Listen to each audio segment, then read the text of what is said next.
द्रोण ऋषि भरद्वाज के पुत्र थे। अपने पिता के सानिध्य में रहकर अध्ययन करने के कारण वे चारों वेदों तथा अस्त्र शस्त्र संचालन में पारंगत हो गए थे। उनके साथ पांचाल के युवराज द्रुपद भी शिक्षा पा रहे थे, इसलिए दोनों में घनिष्ठ मित्रता हो गई थी। द्रोण अपनी गरीबी से दुखी थे, अतः द्रुपद ने राजा बनने के पश्चात उन्हें आधा राज देने का वचन दिया। उन्हीं दिनों महर्षि परशुराम अपनी समस्त संपत्ति ब्राह्मणों को दान करके महेंद्र पर्वत पर तपस्या कर रहे थे। द्रोण महेंद्र पर्वत पर पहुंच गए और उनसे दान देने का अनुरोध किया। द्रोण के विलंब से आने के कारण परशुराम के पास कुछ भी नहीं बचा था, अतः उन्होंने द्रोण को अपना शिष्य बनाकर अस्त्र शस्त्र की शिक्षा दी। महर्षि परशुराम द्वारा अस्त्र शस्त्र शिक्षा में पारंगत होने के बाद द्रोण का विवाह हस्तिनापुर के राजगुरु कृपाचार्य की बहन कृपि के साथ हुआ। कृपि से उनको एक पुत्र प्राप्त हुआ, अश्वत्थामा। गरीबी के कारण आचार्य द्रोण के पास अपने पुत्र को पिलाने हेतु दूध भी नहीं था।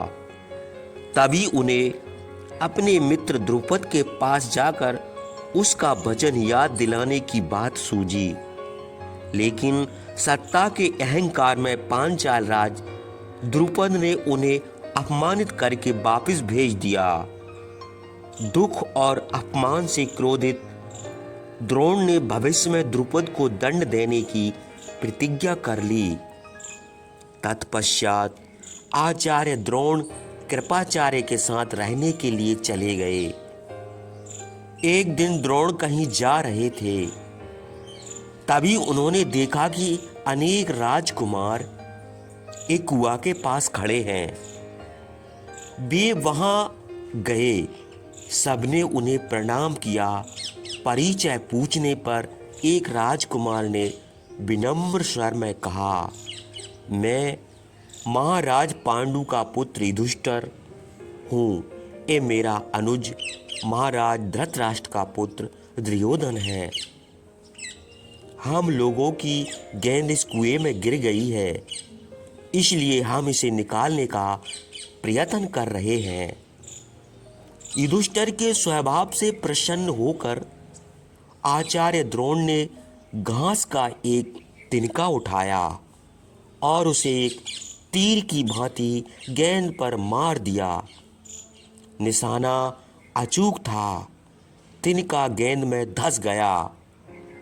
फिर उन्होंने कई तिनके को एक दूसरे के साथ ऊपर मारते हुए एक श्रृंखला बनाई, जिसके द्वारा गेंद को ऊपर खींच लिया गया।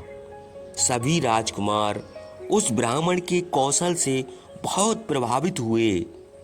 वे उस अज्ञात ब्राह्मण की प्रशंसा करते हुए अपने महल लौट आए। उस धनुर्धर ब्राह्मण ने राजकुमारों का मन मोह लिया था। जब भीष्म ने इस घटना के बारे में सुना तो वे आचार्य द्रोण को पहचान गए। दोनों ने एक साथ महर्षि परशुराम से शिक्षा ली थी। तत्पश्चात उन्होंने आचार्य द्रोण को महल में सादर आमंत्रित किया और उनसे राजकुमारों को अस्त्र शस्त्रों का शिक्षा देने का आग्रह किया। भीष्म का आग्रह स्वीकार करके आचार्य द्रोण हस्तिनापुर के राजकुमारों के गुरु बने। पांडवों और कौरवों के साथ साथ उनका पुत्र अश्वत्थामा भी उनसे शिक्षा ग्रहण करने लगा। आचार्य द्रोण ने अर्जुन की योग्यता पहचान कर उसे श्रेष्ठ धनुर्धर बनाने का निश्चय किया। शीघ्र ही अर्जुन हर प्रकार के अस्त्र शस्त्र संचालन में अत्यंत निपुण हो गया। एक बार आचार्य द्रोण ने परीक्षा लेने हेतु पेड़ की ऊंची डाल पर लकड़ी की एक चिड़िया रखवा दी और सभी राजकुमारों से उसकी दाईं आंख पर निशाना लगाने को कहा। लक्ष्य भेदने से पहले द्रोण ने प्रत्येक शिष्य से पूछा कि उसे क्या दिखाई दे रहा है। कुछ राजकुमारों ने कहा कि उन्हें पेड़ की डाल, लकड़ी की चिड़िया, टहनियां और पत्ते दिखाई दे रहे हैं। गुरु द्रोण ने उन्हें निशाना लगाने से मना कर दिया। जब उन्होंने अर्जुन से पूछा तो उसने कहा कि उसे केवल चिड़िया की दाईं आंख दिखाई दे रही है। आचार्य द्रोण ने अर्जुन से तीर चलाने को कहा और अर्जुन ने सीधे चिड़िया की दाईं आंख में तीर मार दिया। यह देखकर आचार्य द्रोण बहुत खुश हुए। हस्तिनापुर के निकट जंगल में निषादों का एक कबीला था। निषाद बहुत बहादुर और शांति प्रिय होते हैं।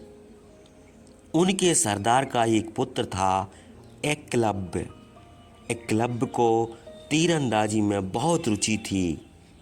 वह भी आचार्य द्रोण का शिष्य बनना चाहता था, परंतु उन्होंने उसका अनुरोध अस्वीकार कर दिया।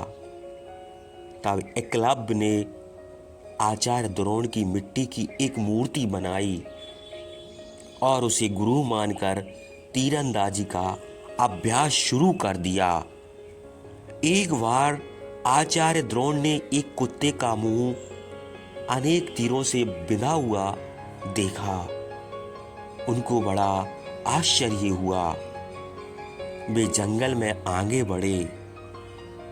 तभी आचार्य द्रोण ने देखा कि एक तेजस्वी युवक उनकी मिट्टी की मूर्ति को सामने तीरंदाजी का अभ्यास कर रहा है। उसे देखकर आचार्य द्रोण अचंभित रह गए।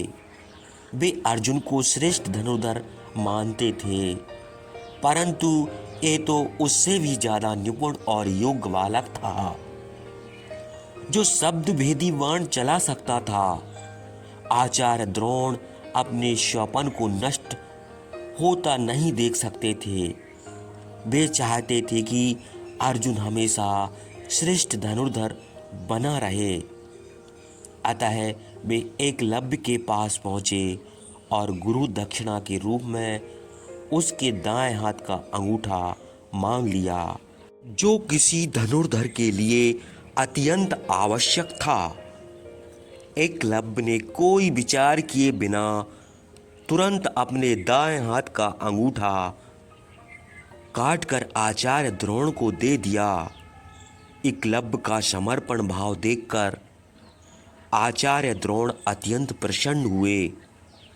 बाद में एकलव्य अपनी 4 उंगलियों से ही योग्य धनुर्धर बना रहा।